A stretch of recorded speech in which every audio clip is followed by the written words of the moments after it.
Halo teman-teman, selamat datang kembali di channel saya Zeza Nafisa. Kalau Islam Arab ini kata Mbah Mun, kalau Islam Arab itu contohnya kayak pohon kurma, jadi kuat. Dan wajah tasbihnya itu di daunnya tidak jatuh.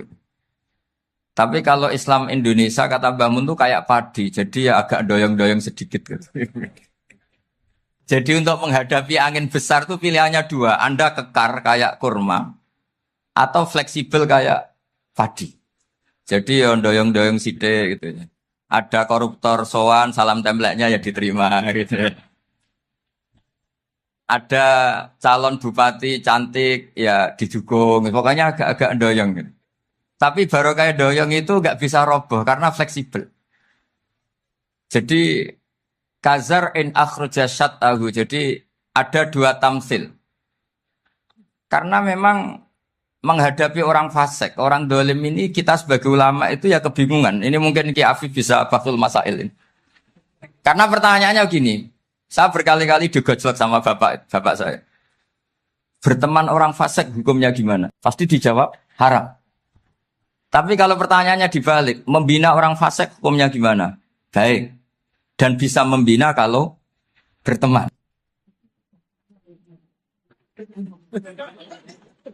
Makanya Gus Azaim pernah bikin seni deh, muktamar seni. Ya, anggap saja madhabnya seperti itu. Gitu. Jadi ya agak doyong-doyong sedikit. Masa ketop berteman orang yang macam-macam. Tapi itu fleksibel. Nyatanya tetap soleh sampai sekarang gitu. Itu berarti itu ya. Ya gitu kata Bangun itu. Jadi untuk menahan angin yang besar pilihannya hanya dua. Anda kokoh kayak pohon kurma atau fleksibel kayak padi. Nah, Islam Indonesia kata Mbah Mun itu pari wae katanya, padi. Jadi ungkapan-ungkapan para masyayikh ini penting karena khazanah yang saya baca. Saya berkali-kali cerita ini dalam kitab Khilyatul Auliya. Itu Abu Nu'aim al-Asfihani cerita tentang riwayat Sufyan bin Uyainah. Ini gurunya Imam Syafi'i. Itu setiap kali Nabi Isa dan Yahya, ini dua nabi yang sekurun, sama-sama masih muda. Nabi Yahya itu senengannya dolan ke orang-orang soleh, menyambangi orang-orang soleh. Tentu itu bagus. Tapi kalau Nabi Isa ini suka menyambangi orang-orang yang fasik, orang-orang yang nggak jelas. Ketika dua beliau ini ketemu, tentu yang perlu jawaban Nabi Isa karena kontroversi, berteman sama orang-orang yang nggak jelas. Kata beliau, innama ana tabibun udawil mardo. Seorang kiai, seorang nabi, orang yang baik itu ibarat dokter. Di mana-mana dokter tuh ngobati orang yang apa? Sakit. Kalau Anda dokter dan peneliti satu penyakit, pasti cari daerah yang banyak pandeminya. Masa neliti pandemi di orang-orang yang apa? Sehat. Jadi ini juga perlu dibahsul masail karena tadi dibolak-balik itu. Bina orang berteman orang fasik hukumnya haram karena wa in kana dasarin fajanibhu suratan. Tapi kalau bina orang fasik hukumnya baik. Bisa bina kalau berteman. Jadi fikih itu ya karena dibolak-balik. Makanya sholat juga gitu. Sholat yang tumak ninah yang lama itu ya bagus. Masa jagongan mbek pangeran nggak asik. Jagongan sama teman aja asik, masa jagongan sama pangeran tidak apa? Asik. Tapi kalau Ibnu Abbas sholat tuh cepat. Ketika ditanya, kenapa kalau Anda sholat cepat? Setan baru tata-tata mau goda, sudah selesai. Kata. Karena setan itu ya jaga jaim tuh, jaga image. Jadi kalau mau goda orang itu ya surinan dulu, macak-macak dulu. Ternyata mau ke situ sholatnya sudah selesai. Lah kebetulan mazhab saya itu yang kedua itu gitu. Jadi kalau Gus Azaim itu sholat lama sekali, itu ada madhab tandingan, yaitu madhab saya. Itu karena ini sepuh saya, meskipun top beliau tapi sepuh saya. Saya sudah 50, beliau baru 40. Ini berarti baru memulai kiai. Kalau pakai umur nubuah ini baru, tapi memulai. Jadi madhab itu penting. Jadi pembanding itu harus diutarakan. Sehingga dalam fikih manapun, itu sebuah madhab, itu harus diuji itu lewat pembanding. Dulu itu setiap debat fikih antar ulama, itu mesti nggak ada yang menang. Misalnya saya kiai kelihatan miskin tuh ya baik supaya santri-santri yang miskin itu punya teman gitu. Karena rata-rata santri itu miskin. Nah, dikancani kiai kan seneng gitu. Tapi problemnya kiai yang miskin itu ya nggak bisa nolong santri karena dia sendiri apa? Miskin. Makanya dulu Imam Syafi'i itu pengagum orang miskin. Setelah ngaji Imam Malik tanya, ya Imam Malik, orang yang sealim jenengan itu siapa? Jawabnya Imam Malik lucu. Dulu Abu Hanifah, sekarang orangnya sudah meninggal ya. Ilmunya dititipkan atau diwaris oleh Muhammad bin Hasan Asy-Syaibani. Akhirnya Imam Syafi'i dibiayai Imam Malik ke Irak. Imam Syafi'i miskin, bisanya ke sana dibiayai Imam Malik. Itu seperti Abu Ya Said Muhammad masyhur, ini murid beliau. Kalau ada santri boyong kan mesti apa? Disangoni. Disangoni. Ketika datang ke Irak, Muhammad bin Hasan Asy-Syaibani itu nata uang, nata emas itu di ruang tamu. Jadi ngitung uang itu di ruang tamu. Miliatan. Ini kaget, ini kiai kok kedonyan kata Imam Syafi'i itu. Tapi apa kata Muhammad bin Hasan Asy-Syaibani? Anda kagum ini, Anda kaget ini. Kalau kamu menyoal orang soleh kaya, ini tak kasihkan orang-orang fasik. Biar dipakai judi, dipakai selingkuh, dipakai maksiat. Jangan-jangan.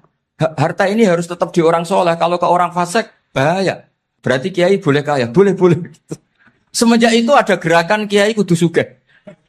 Ya ada yang kesampaian, ada yang enggak gitu saja. Tapi karena kalau pakai logika fikih, harta itu fitnah. Oke, seakan-akan harta itu masalah. Tapi kalau ini dikuasai orang dolim, maka masalah besar. Jika orang-orang soleh ini harus juga menguasai harta. Nah, terus lama-lama dikiaskan kekuasaan. Kalau yang kuasain orang fasik, orang tidak sholat, ribet. Akhirnya kiai terus dukung, ya akhirnya ikut politik tadi. Nak menawa bupatinya kena diatur gitu. Diatur kon sholat, orang yang sesi proposal, maksudnya diatur keng sholat maksud. Ini cerita-cerita apa logika-logika fikih. Makanya saya sering ngaji kitab-kitab itu, diantara yang saya suka adalah ada dialog besar yang terjadi di antara orang-orang pilihan, termasuk bahkan di antara para nabi dan Tuhan. Jadi unik. Allah sendiri kadang mengajari kecerdasan para nabi itu ya lewat dialog. Masyhur itu, Nabi Ibrahim itu punya ruang khusus untuk sholat dan tidak boleh siapapun masuk situ. Tahu-tahu ada yang sudah di situ. Beliau membuka, kaget. Siapa memberi izin ke kamu yang punya rumah ini? Saya yang punya rumah dan saya tidak memberi izin kamu. Yang memberi izin saya itu yang punya saya, kamu dan rumah ini. Yaitu Allah Ta'ala katanya. Wah berarti kamu malaikat dong? Iya, saya malaikat Israel. Disuruh nyabut nyawa kamu. Ya agak sopan karena agak pernah mondok di Salafiyah gitu. Itu akhirnya Nabi Ibrahim bilang, wah itu keliru, Anda pasti keliru. Hal ra'aita habiban yumitu habibah, hal ra'aita khalilan yumitu khalilah. Saya ini Khalilur Rahman, saya ini kekasih Allah. Masa ada kekasih bunuh yang dikasih? Itu Israel akhirnya ngaji, masuk akal juga. Ternyata perintah ini mungkin hoax ya. Pokoknya dia terus mikir akhirnya. Iya ya, masa ini kekasih Allah kemudian oleh Allah dibunuh, dimatikan. Terbanglah Israel, matur lagi ya Allah, kata Ibrahim, hal ra'aita khalilan yumitu khalilah. Masa kekasih bunuh yang dia apa? Kasih. Kayaknya masuk akal Gusti. Mulai ngaji lah kira-kira gitu malaikat. Akhirnya oleh Allah dijawab, ya sudah begini, kamu datang ke Ibrahim bilang, hal ra'aita habiban yakrahu ayyalqa habibah. Masa kekasih tidak siap ketemu yang dikasih. Nah, jadi akhirnya Nabi Ibrahim, Israel datang lagi. Logikanya sekarang enggak gitu, begini katanya diajarin. Hal ra'aita habiban yakrahu ayyalqa habibah. Masa kekasih tidak siap ketemu yang dikasih. Kata Ibrahim, oke, ya, terus mau meninggal. Jadi kalau jenengan cinta betul sama Allah ya harus, ya tidak usah, jangan sekarang tapi. Kalau mati di rumah aja, kalau di pondok repotnya kiainya nanti. Tapi nanti setelah punya cucu banyak lah. Nah, barokahnya baca ini dialog-dialog orang pilihan ini akan tersibak. Karena tidak dalam semua kebaikan itu nggak ada logikanya, rata-rata ada logikanya. Misalnya begini, kalau Anda orang soleh, kemudian anak Anda pamit mau sekolah di Jerman, pilihan Anda mengizinkan apa enggak? Karena potensi jadi fasik ya tinggi, karena di tempat-tempat potensi berdakwah dari daerah yang untuk daerah yang tidak ada dai-nya menjadi ada. Itu mesti ulama itu berdebat. Misalnya punya anak pamit mau kembali atau keluarga. Yang satu cara berpikir optimis. Awal ada dai di beberapa negara Eropa itu ya barokahnya imigran, pekerja, mahasiswa. Dan semua itu bumi Allah, harus ada tasbih, harus ada tahmid. Dan itu harus dimulai dari kemauan atau mengizinkan anak asuh kita ke sana. Tapi di sisi yang lain potensi jadi fasik itu tinggi sekali. Wamana iman pas-pasan. Nah hal-hal seperti ini itu pasti jadi perdebatan. Dan kita harus menjawab. Dan tadi kayaknya di semua Basul Masail, Pondok Salafiyah jawabnya pede semua. Nggak ada ragu, nggak ada khilaf. Baguslah kalau pede. Meskipun nanti mungkin ada ulama lain yang cara berpikir apa? Berbeda. Sehingga, ini saya cerita ya. Sehingga di kitab-kitab fikih, misalnya saya kok hidup di Bali sudah punya komunitas ngaji. Itu kok saya pindah ke Sukorejo sini. Banyak ulama yang mengatakan haram. Karena membiarkan bumi Allah yang sudah pernah ada orang yang sujud, kemudian ditinggalkan kosong, dan kemudian dikuasai orang yang tidak sujud. Jadi dianggap itu pembiaran. Jadi banyak di kitab Qalyubi, sarahnya Mahalli, jika ada seorang muslim yang hidup di negara orang kafir, dia nyaman, tidak dapat teror, itu nggak boleh lagi pindah ke negara Islam yang sehat. Karena takutnya li'alla yastau li'al kafir tilkal buk'ah, supaya bumi itu tidak dikuasai orang kafir. Jadi ini hal-hal yang para fuqaha itu harus berdebat. Karena ini masalah-masalah furu'iyah. Sehingga mulai dulu ya banyak ulama yang nyun sewu berpolitik. Mulai Wali Songo sampai sekarang alhamdulillah yang minat banyak. Mungkin bedanya ikhlas sama tidaknya. Tapi kalau saya pernah dikeluhin utusan dari ya komunitas. Islam Indonesia itu dulu itu ceritanya banyak yang dari Kamboja. Kalau dulu orang cerita itu orang Cempa. Itu setelah di Indonesia besar Wali Songo dan Brawijaya 5 itu sudah mulai oleng, itu singkat cerita mereka berpikir ingin bikin kerajaan apa? Islam di Demak Mintoro dengan raja pertama yaitu Raden Fatah. Karena Raden Fatah ini putra Brawijaya. Padahal setelah jadi kerajaan ini era cucu sudah konflik, berebut kekuasaan. Akhirnya sampai jadi Jipang, jadi Jogja, jadi Solo dan seterusnya. Tapi kata Mbah Mun itu tetap barokah. Karena orang Islam terus terbiasa mimpin. Sekeliru-keliru sidik, pokoknya orang Islam biasa mimpin. Sehingga zaman Mbah Hashim ya sudah mimpin Masumi, zaman Ki As'ad pengaruhnya besar. Sampai sekarang Kiai-Kiai pengaruhnya besar. Nah barokahnya Kiai-Kiai pengaruh besar ini sampai moral jadi ukuran. Misalnya sekarang ada calon bupati kok nggak sholat, itu pasti kalah. Jadi sholat itu jadi tolok ukur untuk calon apa? Bupati. Meskipun mungkin punya efek pura-pura sholat, tapi nggak apa-apa lah. Sementing moral ini jadi ukuran. Sementara yang di Thailand, di Patani, itu karena dulu pelajarannya tasawuf, itu orang nggak ambisi mimpin dunia. Tahu-tahu dipimpin. Dan akhirnya nyuwun sewu ya saake Islam-Islam yang dulu terlalu tasawuf karena nggak punya pengalaman memimpin, akhirnya lazimnya konsekuensinya hanya dipimpin. Tapi Islam Indonesia beda, karena kulino mimpin itu akhirnya dari orang Islam biasa menjadi Islam yang sholat sampai Islam yang bisa ngaji itu bisa mimpin negara. Tentu yang paling populer dimulai Gus Dur. Jadi ini sesuatu yang barokahnya istihad para kiai. Sementing Islam kulino mimpin. Sehingga di Indonesia itu barokahnya itu, kebaikan itu jadi tolok ukur. Ada orang kok terkenal koruptor, atau terkenal nyuwun sewu selingkuh, atau terkenal apa, itu pasti tidak jadi. Karena moral itu menjadi tolok ukur. Dan itu adalah politik para kiai. Jadi ini saya cerita, dan itu negara juga akhirnya untung, karena seleksi agama sama negara itu sama. Sama-sama kiai ya bilang negara harus dipimpin orang soleh, negara juga bilang seperti itu. Nah, ketokohan-ketokohan para beliau-beliau ini yang mau lah bekerja sama dengan umarok. Kita tahu dulu Pak Harto ya rawuh ke sini ketika Muktamar 84, rawuh ke Ki As'ad, ketika mau kembali ke Khittah juga dirembuk oleh ulama dan umarok. Dan akhirnya ini menjadi negara yang alhamdulillah semoga selalu menuju baldatun thayyibatu wa rabbun ghafur. Nah, kemudian di sini saya tabarruk dengan Said Muhammad, gurunya Kiai Haji Azaim. Saya mau cerita tentang amaliyah tadi. Saya sebetulnya nggak niat bacakan bab itu, gara-gara ada khataman jumlahnya banyak saya jadi pusing. Ini panitianya tanya, khatam betul apa enggak? Iya, Gus, khatam betul. Tapi kayaknya saya tidak yakin itu. Karena saya ini kan dari pondok tahfidz itu. Biasanya anak khataman itu ya rodok bodoni itu. Wes dibaca buanter sing nyemak ya mau ndelok pojok etok. Mergo kebanteren. Nah, akhirnya lafat-lafat yang di tengah itu enggak di apa? Baca.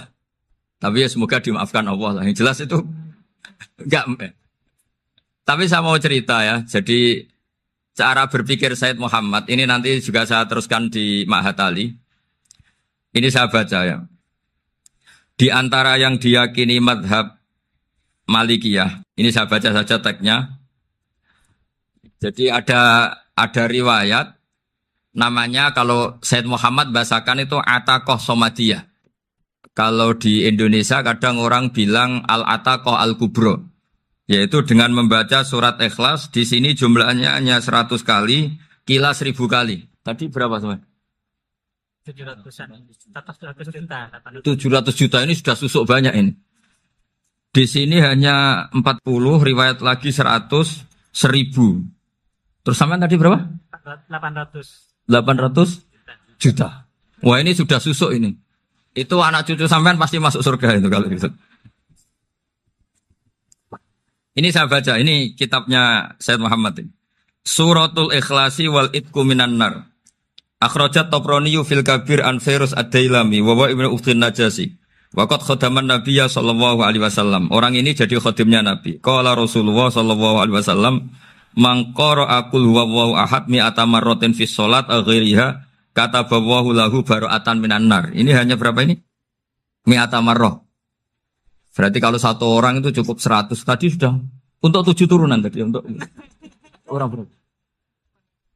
Ya, untuk 7 turunan cukup. Untuk 7 turunan. Ya sudah susuk ini Duh, ribet ini. Nah, ini tak cari pembenarannya, ini supaya keren. Ini di halaman 188 Abwabul Farad. Warwa Ibrahim bin Muhammad Al-Khiyari fi fawaitihi an Hudzaifah marfu'an. Man qara'a qul huwallahu ahad alfa marratin faqad ishtara nafsahu minallah. Berarti 100, ada riwayat lagi 1000. Nanti tak carikan lagi yang berapa? 1 miliar. Jangan banyak-banyak. Nah, ini saya baca ya. Wa hadzal adatu huwa al-ma'rufu bi ataqatis somadiyah. Wa qad nassa jama'atun mutaakhiril malikiyah ala istihbabi ataqatis somadiyah. Wa haddu ala qiraatiha wa istimaliha. Minhum Asy-Syaikh Abdus Salam Al-Asmar sak terus ini. Jadi kullu haula'i istahabbu ataqatas somadiyah ma'atirafi ba'dihim kal misnawi bi syiddati fi hadisiha. I'timadan ala anna hadza minal fadha'il allati yutasahalu fiha. Faman sa'a yasta'milaha roja'a khusula ma fiha fala ba'sa bidzalik ala syarti alla ya'taqida thubuta dzalika anin nabi sallallahu alaihi wasallam hatta la yaqa fil kitsbi alaihi. Jadi intinya itu silahkan Anda bikin jumlah sesuai versi Anda. Yang penting Anda jangan kampanye kalau itu perintah Kanjeng Nabi Muhammad sallallahu alaihi wasallam. Karena kalau kamu atasnamakan Nabi kemudian jumlahnya sampai 800 berapa? 800 juta, berarti Nabi mengajarkan masyakoh pada umatnya. Jadi cukup yang riwayat itu di sini hanya 100 sama 1000. Jadi kalau jumlah tadi untuk 7 apa? Turunan. Jadi kamu harus ditutup dengan doa, ya Allah, semua itu bukan untuk saya tapi untuk 7 turunan. Tolong catat ya Allah. Karena jadi artinya gini loh ya, orang Indonesia yang sering mempraktekkan atakosomadiyah itu bukan tanpa dalil. Ternyata dalam mazhab Maliki, saya masih ingat ketika mbah saya kandung, bapaknya bapak, asmane Mbah Nur Syam, itu wasiatnya minta dibacakan 4.000. Yang baca pas itu ya bapak sama anak-anaknya. Dan kemudian alhamdulillah zaman akhir itu mulai agak ngawur. Kalau ada acara itu wong liya kon maca anake mlebu metu gak melok maca. Itu keliru, saya jamin itu keliru. Saya sering kalau mimpin di rumah, kalau yasinan di tonggo-tonggo kok anaknya gak maca saya keluar. Bapakmu wong liya kon maca kata saya. Jadi itu menurut saya itu yang jelas saya sampai ngisi begini. Yang ada riwayatnya itu idza mata ibnu adam min qata amaluhu illa min salasin shadaqatin jariyah au ilmin yuntafa'u bi awaladin sholihin yatullah. Itu tidak ada di hadis au kiyayin sholihin yatullah kata. Yang ada itu awaladin apa? Sholihin. Jadi anaknya harus ikut, kalau tidak ada usaha kata. Akhirnya anaknya dawuh nggih Gus nggih. Wah, akhirnya tak kei jagung paling akeh kula mendet sithik. Wong aku ora anake. Kadang-kadang enggak, orang lain baca buahnya anaknya mau mlebu metu mau enggak tamu mbek rokokan. Itu harus ditobatkan itu. Keliru itu.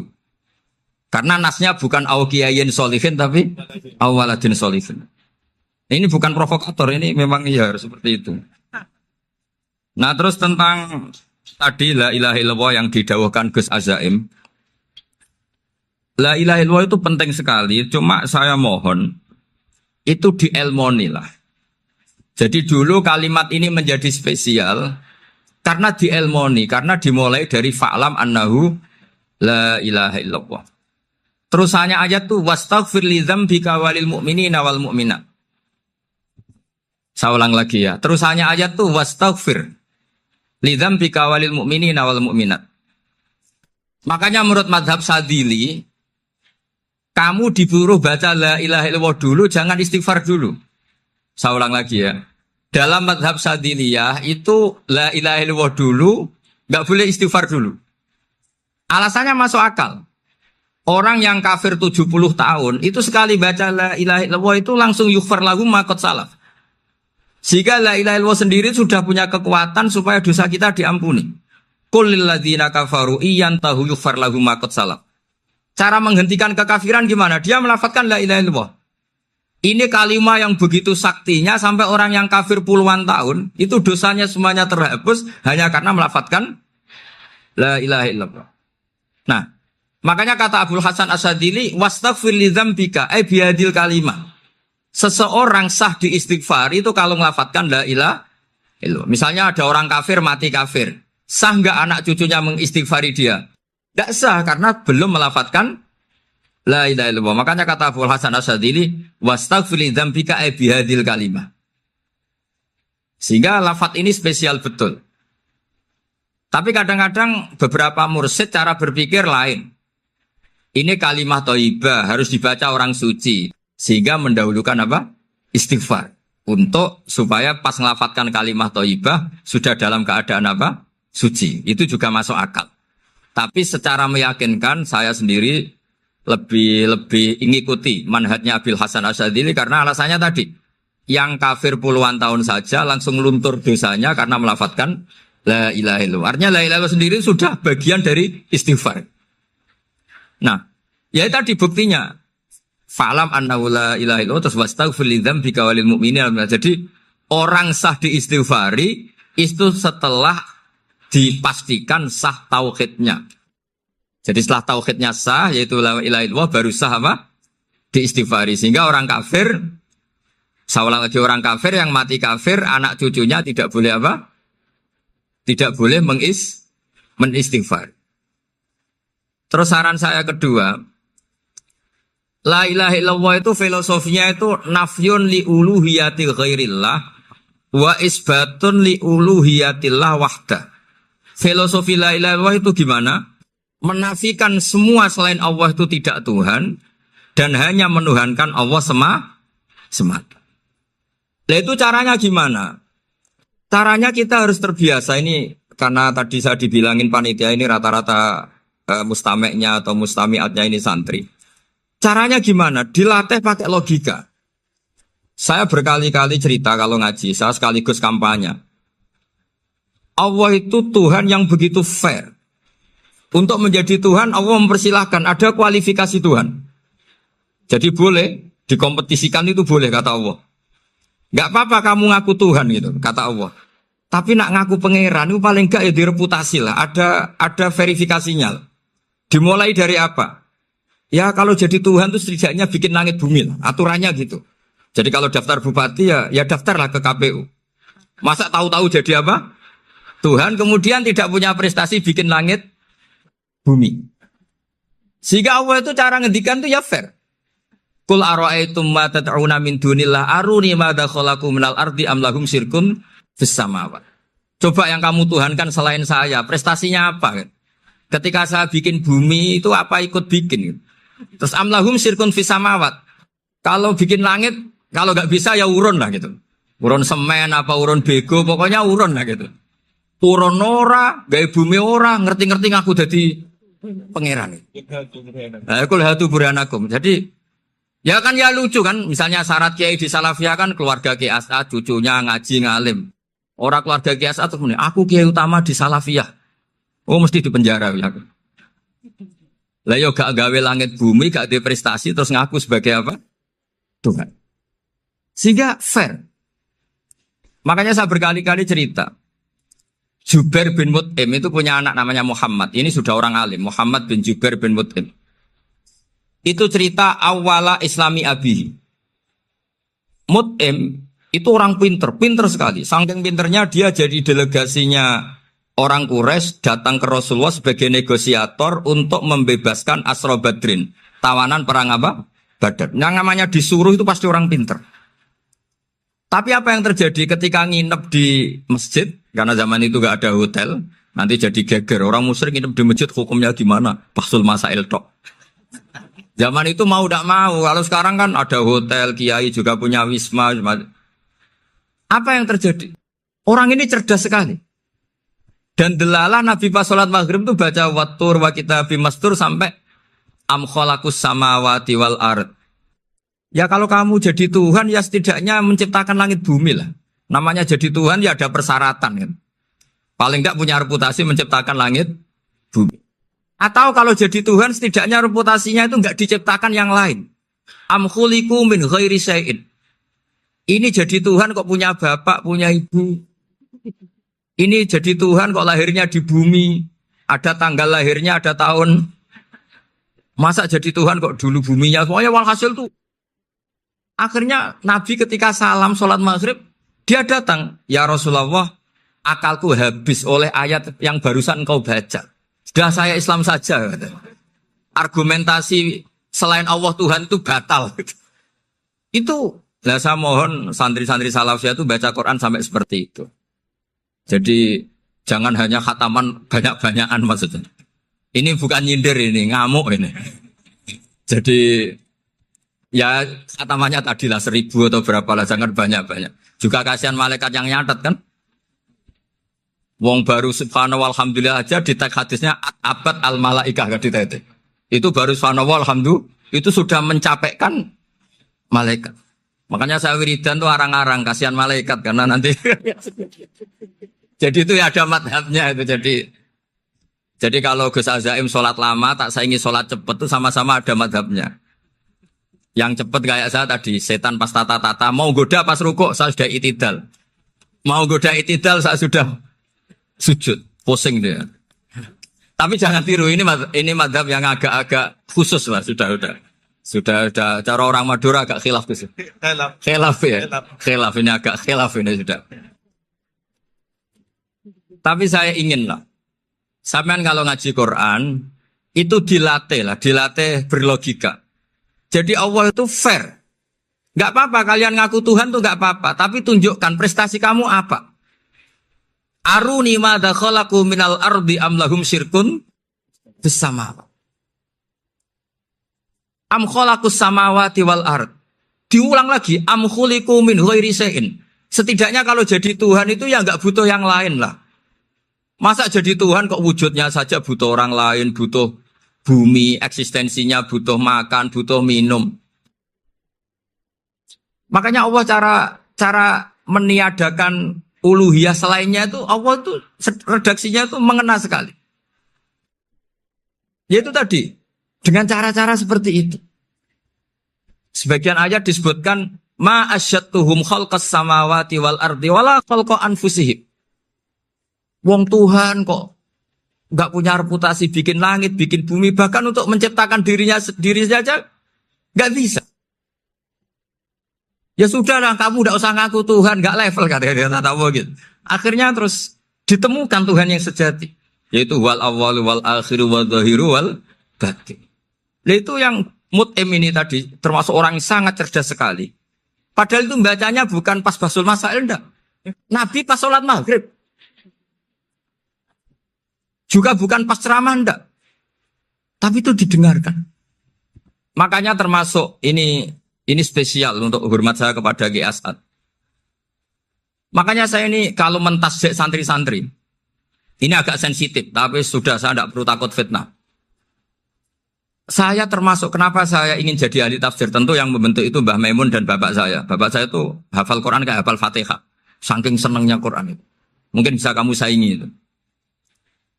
Itu adalah orang kafir itu bisa paham Quran. Itu sangat menyinggung saya. Orang kafir itu bisa paham Quran.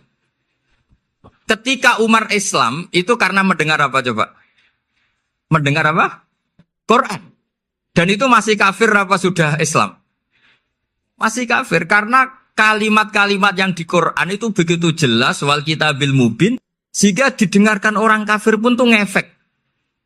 Makanya ketika Umar datang ke saudari putrinya kemudian dengar Toha ma anzalna alaikal Quran apa? Litasqa, itu dia terus iman. Begitu juga Mut'im. Itu ketika dengar Nabi baca surat At-Tur ya langsung iman. Makanya kata Ibnu Jarir At-Tabari, kamu jangan pernah bilang gini, syaratnya paham Quran itu harus alim, harus gini. Lah nanti berarti orang kafir punya alasan di depan Allah, ya Allah, engkau ngadani kami dengan Quran yang nggak bisa difahami kecuali alim dulu. Lah saya alim gimana? Nggak pernah mondok. Mondok gimana? Saya kafir.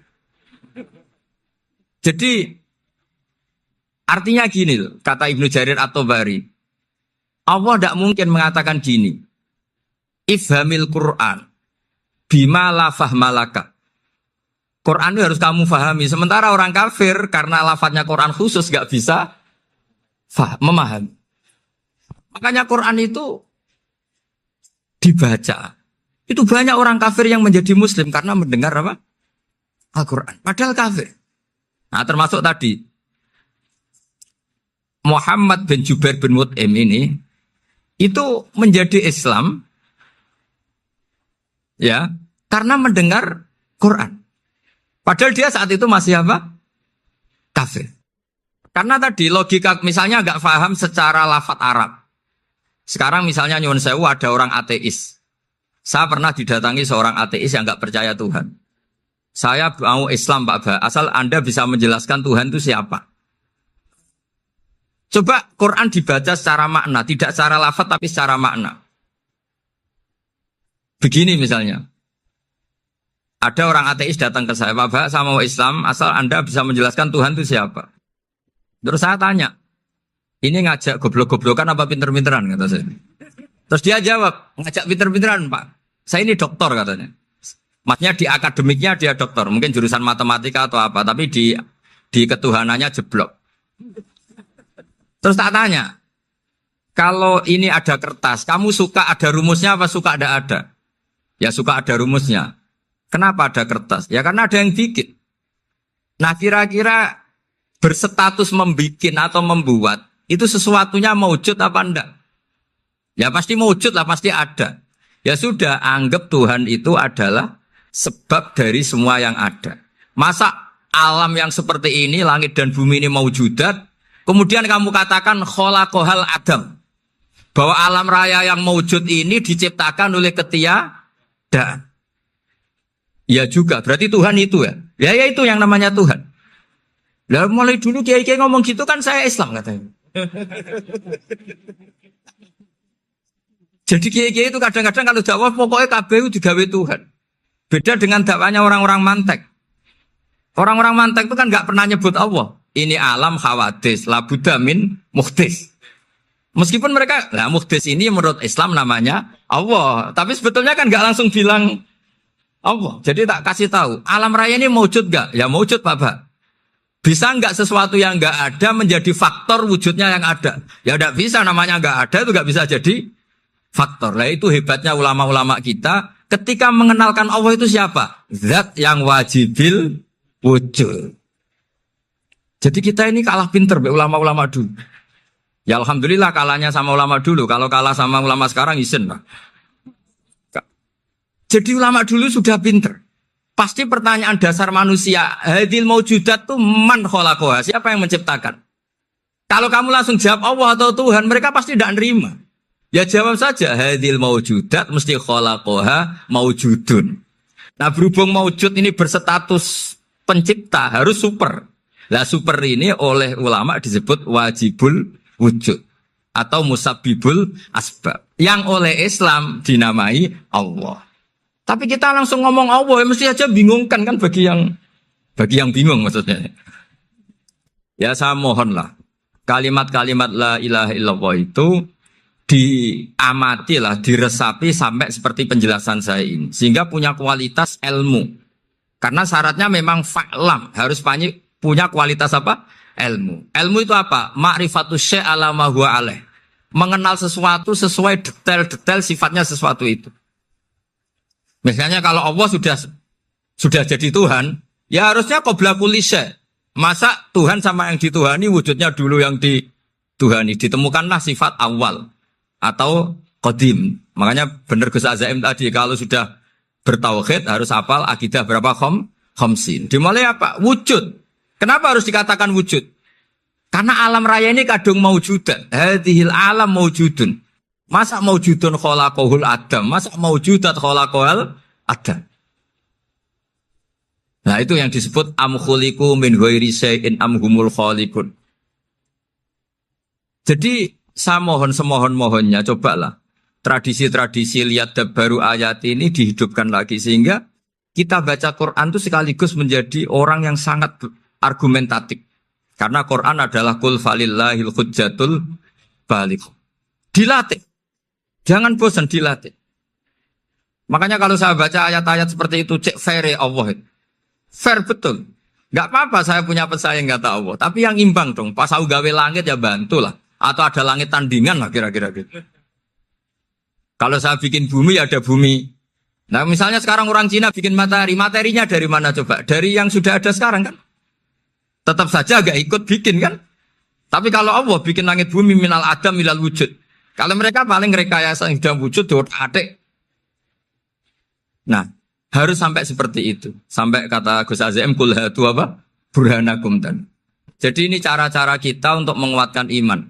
Aruni madza khalaqu minal ardi am lahum syirkun fis samawati. Terus kata Allah, itu nih bi kita bimin qabli hadza au atharatim min ilmin. Kalau kamu enggak setuju teori ini kata Allah, cari kitab suci versi Anda. Aturan jadi Tuhan itu apa coba? Ya tetap saja semua kitab suci akan mengatakan di mana-mana Tuhan itu pencipta langit dan bumi. Jangan yang lahir di bumi jadi Tuhan. Jangan Lata Uzza jadi Tuhan. Jangan karena sakti jadi Tuhan. Nah ini di sini pentingnya ilmu balaghah, ilmu mantek yang alhamdulillah di pondok-pondok kita masih diajari. Makanya kata mantek sebetulnya ilmu akal hanya menemukan hadil maujudat khalaqaha maujudun. Nah yang maujud ini siapa? Ya wajibul wujud. Nah kemudian Islam menamai ini Allah Subhanahu wa ta'ala. Makanya ulama dulu itu kalau ngetikan Allah itu siapa? Zat sing wajibul wujud. Itu filosofinya luar biasa. Karena dengan seperti ini bisa menafikan teori ateisme.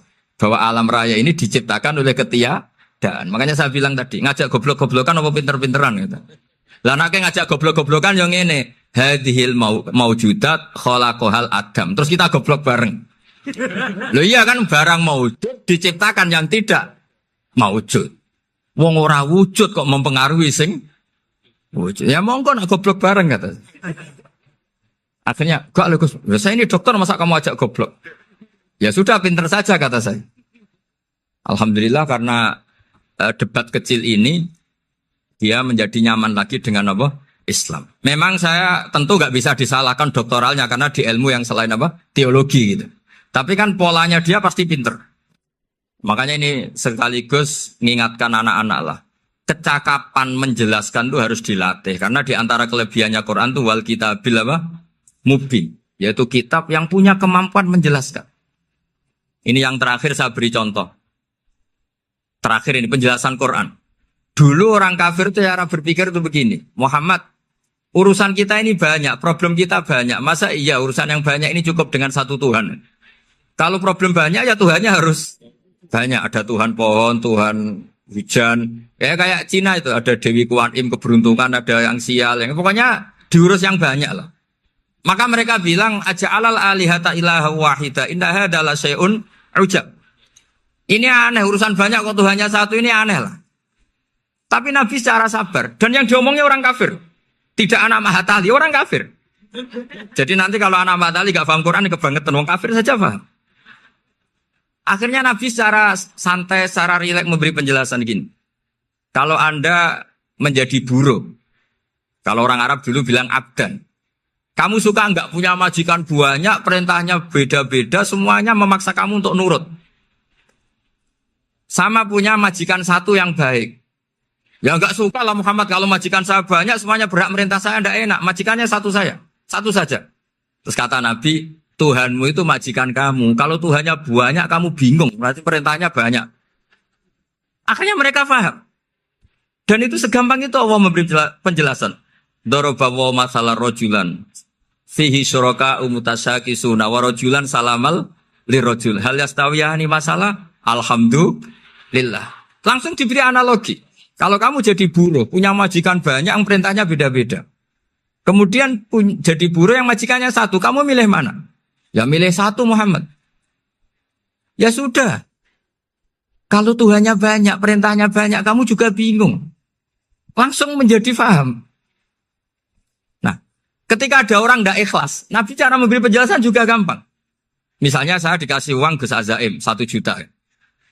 Kemudian matur nuwun saya sama Pak Afif. Ya, aneh enggak? Saya ini orang aneh enggak? Orang aneh enggak? Itu Nabi kalau mencontohkan orang tidak ikhlas gitu. Kata Rasulullah, orang tidak ikhlas itu sebagaimana orang beli budak. Min kholisi malih. Budak itu dibeli dari uangnya sendiri. Kemudian fa'amila hadal abdu, budak ini kemudian bekerja dan a'tohullatahu. Hasilnya dikasihkan sama orang lain. Terus Nabi memberi percontohan. Ayasurrukum ayyakuna abdukum kadzalik. Apa kamu suka kalau budak kamu seperti itu? Dulu orang-orang dulu kan beli budak untuk disuruh bekerja terus disuruh setor apa hasilnya. Jadi budaknya kamu yang beli, yang biayai. Kalau sekarang mungkin gak ada budak gini lah. Saya nyuruh Zaid, tak kasih mobil, tak kasih bensin, tak kasih uang jalan supaya narik angkot. Hasilnya disuruh ngasihkan saya. Ternyata dikasihkan orang lain dan matur nuwun sama orang. Kamu suka punya budak seperti itu? Ya tidak suka ya Rasulullah. Ya ibaratnya seperti itu. Bumi yang bikin Allah, nyawa kamu yang bikin Allah, semua fasilitas dari Allah. Kemudian kamu menyembah selain Allah. Segampang itu. Dan Nabi telaten sampai dulu yang mayoritas orang kafir menjadi mayoritas Muslim. Dan semuanya tanpa paksaan. La ikroha fiddin. Karena qad tabayyana rusdu minal ghayy. Nah, cara tabayana gimana? Yaitu punya kemampuan menjelaskan. Wal kitabil apa? Mubin. Ini makanya saya mohon lah. Ini saya mohon semohon-mohonnya anak-anak ini kan kader-kadernya Mbak Samsul Arifin, Mbak As'ad, Gus Fawaid, sekarang Gus Azaim, semuanya harus punya kemampuan wal kitabil apa? Mubin. Sehingga di antara sifatnya Nabi itu fatonah, punya kecerdasan. Nabi itu gak pernah debat kalah. Itu meskipun sudah terdesak gak pernah kalah. Pernah Nabi itu ngendikan la'adwa walati orata. Tidak ada penyakit menular. Ada orang yang mungkin kurang suka iseng, ada onta yang sudah gudiken dijejerno sama yang waras. Ternyata yang waras jadi gudiken. Akhirnya Nabi diundang lah kira-kira gitu. Ya Rasulullah, kata engkau gak ada penyakit menular. Tapi ini onta yang gak gudiken tak jejerkan yang gudiken ikut gudiken. Berarti kan menular. Nabi santai jawab. Faman jarrobal awal. Lalu yang pertama gudiken ketularan siapa katanya. Wah kalau ini asli Nabi ya sudah seperti itu. Jadi ngiranya dia menang karena yang gudikan pertama nulari yang kedua. Ternyata Nabi tanyanya lagi faman jarrobal awala, yang gudikan yang pertama siapa? Oh ini asli ya maksud saya itu. Jadi Nabi itu gak pernah kan. Karena Nabi punya apa? Fatona. Jadi saya mohon ya tadi makanya ini efeknya tuh khatamannya gak boleh banyak-banyak ya. Maksud saya kalau musim khataman ya gak apa-apa, khataman banyak-banyak. Tapi kalau gak musim khataman ya musim-musim tadabbur gitu. Tapi kalau ini musim khataman ya monggo lah. Cuma saya kok kasihan. Terima kasih sudah menonton. Mudah-mudahan bisa bermanfaat. Assalamualaikum warahmatullahi wabarakatuh.